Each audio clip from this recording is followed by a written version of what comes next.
Welcome to the Institute of African American Males. Don't forget to drop a like and subscribe.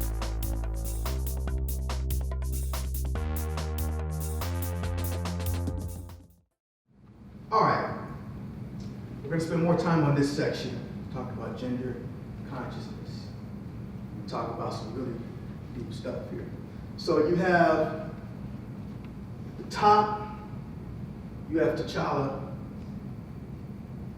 Just as you have these stories, these stories from the collective unconscious.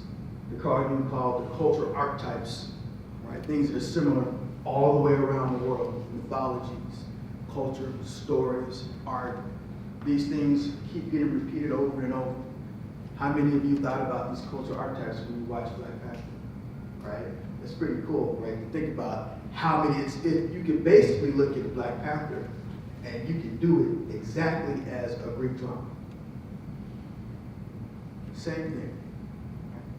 So anyway, so the reason why this is important, and I'm talking about this double consciousness and consciousness, we're going to shift into our thinking about consciousness of gender. Right? One way we look at our masculinity and being man is about the amount of women that we can attract or attract to us, or about the amount of women that we can get. The alpha male. Right? Is there anyone in this room that doesn't think that they're an alpha male? All this conversation, this is alpha male, this is what alpha males do. Every man thinks that he's alpha male. That's how it is. And I'm going to say every man, I think, from what I've seen and from what the ones that I've talked to, even males who are gay, whatever that means, even gay males feel that they're alpha males. Matter of fact, one of the best alpha males we've ever had was a guy named Alexander the Great. Alexander the Great conquered the known world. Alexander the Great was gay. Can't be more alpha than that. You conquer the whole entire world with an army and a sword. Yeah, you're alpha, right? So the concept about alpha male is really important. And I want us to spend a little bit of time about alpha male. And we're going to tie this all into black males as we go along. So alpha males, there's this concept, alpha male. You're the biggest, you're the strongest, biggest chest, square chin, right? That's alpha male, right? That's what we've talked about. Usually in the room, the biggest, strongest man in the room that's looking, that's not the alpha male. He normally works for the alpha male, right? And the reason why that's important, right, and what really something to think about from the collective unconscious and the subconscious is that the reason why it's difficult to associate the alpha male and what we see in the animal kingdom and nature and apply it to us is a couple of big differences. Number one, in the human world, right, in human species, women pick the men. Men don't pick women. Women pick the guy, right? A little bit of a different concept. Men don't go, I want, no. Girls pick us. That's how it works. How many of you have heard of that song, Don't You Wish Your Girlfriend Was Hot Like Me? You heard of that song? All the girls are laughing, right? All the guys are like, yeah. That song has nothing to do with the guy. That song is about that woman thinking or making sure that she is the alpha woman in the world, right? It's all about her sexuality. She can take anyone's man that she wants. Women choose men, men don't choose women. So what we think of as alpha male, so let me give you another example. So we think of, yeah, alpha male, yeah, well, it's difficult to compare alpha males to a wolf pack because in a wolf pack, there's typically only one male that mates with just one female in a wolf pack, right? If we look at the apes, the great apes, for example, right? When a female wants to mate, when she goes in the heat, she mates with any available guy that she can find. Now what happens to the more aggressive guys keep the other ones around. They keep the other ones from coming around. They keep that from bear, that's what that. But when the big guys are not looking, they'll mate with anybody. Right? And in the human species, Men don't know when women are ready to mate. We can't see that. So in the nature, the biggest, strongest male, let's say a moose, for example, she gives off a certain scent, or she'll give off a sound, and he's like, ooh, and all the guys, moose go, and all the moose run, and you get there, the first one that gets there, right? That's the alpha male, okay? So ascribing what we think is alpha male is not necessarily accurate. I'll give you one other example. And this is a really good transition to talking about black males and masculinity.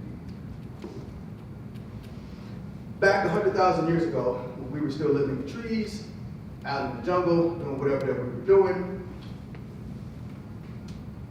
you can think of the alpha male as a guy who would leave the village, he would go out, he would come back in a day and a half, or a day and a half or 3 days later, and he'd have an animal or a deer. And every time he went out, he came back and he shared it with his family.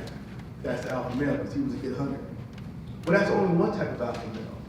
Women are attracted to men. I'm gonna talk to the guys just 1 second. I don't want the girls to listen.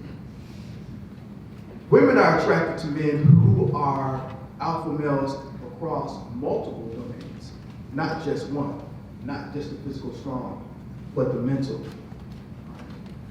Kindness. Don't hear that too much, right? So going back 100,000 years ago, the guy who was like, this guy is good. He throws the spear pretty good. This guy can track pretty good. This guy's pretty strong. He can carry pretty good. This guy over here can make a big net. Okay, I'm gonna get all these guys together. All right, guys, you, we're on the team. Let's go this way. They come back a week later with a whole brontosaurus. The alpha male in that particular case is the one who knows how to motivate, engage, and lead other men. Right, so what we think about is the alpha male. Who's the real alpha male? Michael Jordan, the coach. So how does this play a role into black males? Well, a couple of things that happen. When we think about the collective unconscious, there are some things that men need to have. And if we go back into the Greek drama, and the Greek plays, and the African plays, you have this thought. Right? So one of the thoughts is, or one of the concepts you may have heard of the Openness Complex, where you have an overbearing mother, right? And the overbearing mother typically loves her child, loves her male son, gives him plenty of love, but she raises her daughter. And you've heard that in the African American community, that mothers, and in the African American community, there's a thing that there's more single mothers, right, than other communities. But they love their boys and they raise their daughters. Black women are killing it. Black women in the United States are the largest degree obtaining minority in the United States. They get more degrees, they enter college more, they get master's degrees at a higher rate, and accomplish more, and more likely to apply for college than any other racial ethnic group in the United States, including Asian males. Black women are killing it. Black males, even with the stats that we saw, not so much. There's even evidence that suggests that as the amount of single black mothers in the neighborhood go up, the education attainment level of black males goes down. That's the diet. And so the thinking behind that is that without a strong father, or without fathering involvement, black males can grow up without having a sense of self, without having a representation of themselves to form a mask, their psyche, and how they present to the world. So how do they present themselves to the world? Cool pose. Yeah. Right? And so when you look at hip-hop videos, one of the thinking behind hip-hop videos is kind of like, why are black males acting like Italian gangsters? Right? They call them Gotti. Right? Act like gang members, right? Capone, all that stuff. Why do they do that? Well, it's not so much that black guys are acting like white guys. Those same gangsters who were Irish and Italian, they were modeling their forms of masculinity based on the cowboy movies, right? The Jesse James, right? And so whatever the projection of masculinity at that time, that's something all males, in fact. And white males can look at a hip hop video, some white males can rap. You may have heard of a guy named he may be from around here.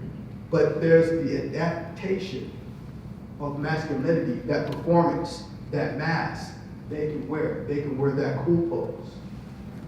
And so if you can adopt the cool pose, it works in a couple of different ways, and this plays a big role in achieving in the classroom. If you say, yeah, I'm cool, look effortless, make things look effortless, be cool and relax. It works a couple different ways. You go to school, you take a test, you fail, sorry, I'm cool. Get on an A on the test, yeah, I'm cool. Right, so that cool, that psyche, that mask, that cool pose can be adopted by men across cultures.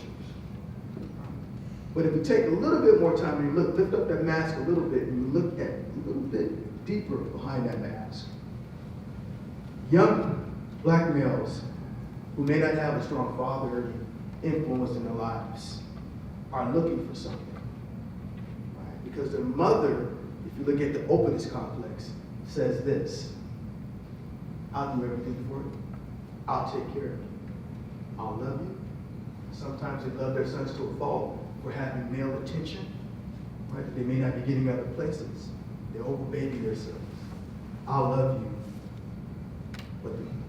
But the catch is, you can't leave. You have to stay. So these black males don't have any responsibility. And males who don't have any responsibility and never grow up, where do they go? What do they look like? They go to Neverland. Right? They go to Pleasure Island. And if you look at a video, what's a video? It's Pleasure Island. No responsibility at all. You don't have to grow up. Smoke weed, do whatever you want to with women, objectify women, put stuff in your mouth. Weed you smoke, you sell it to others. You can make a whole industry of not having any responsibility, all the way up from the time you can smoke weed, sell drugs, until you don't have to have any responsibility, no social responsibility, right? So if you look at videos, that's Pleasure Island. Right? But the flip side to that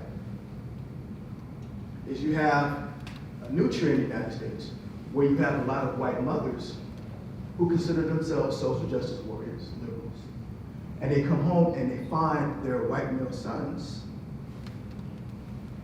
members of the alt-right and become members of the KKK. And a lot of white women, well, how did this happen? I'm going out trying to save the world and make it a better place, going out and doing these things, and I come home and my son has the tendencies that I don't believe in. Where did he get it from?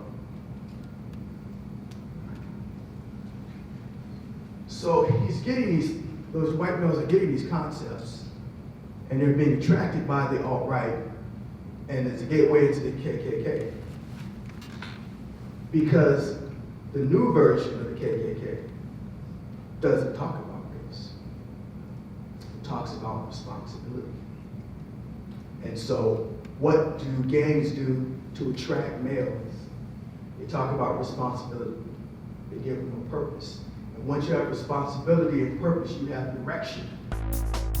Thanks for joining us at the Institute of African American Males. Don't forget to hit that like button and subscribe.